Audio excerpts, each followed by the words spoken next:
HIV, or human immunodeficiency virus, is a lentivirus that attacks the immune system, particularly CD4 cells, which plays a crucial role in the body's defense against infections.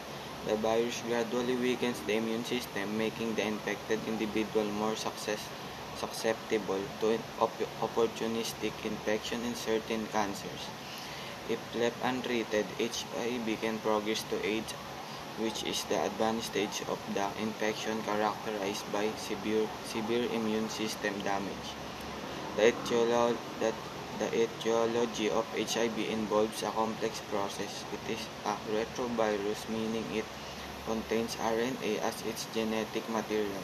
Upon entering the host cell, the virus uses the enzyme reverse transcriptase to convert its RNA into DNA.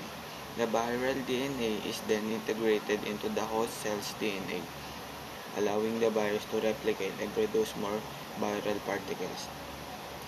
HIV is primarily transmitted through specific modes. Unprotected sexual intercourse is a common route, especially with an infected partner. Sharing needles or syringe among intravenous drug users is another high-risk behavior.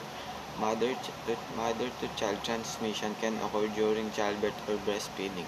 When the mother is HIV positive, additionally, exposure to infected blood or blood products such as through blood transfusion with unscreened blood poses risk of transmission.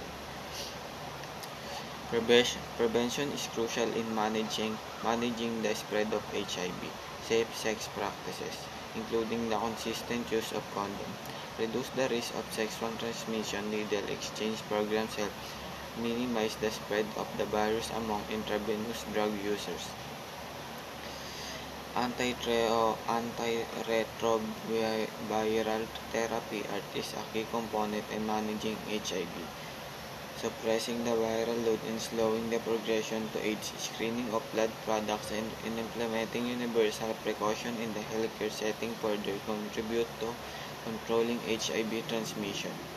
Understanding this aspect is a fundamental in addressing the challenges posed by HIV/AIDS globally. That's all, sir. Thank you.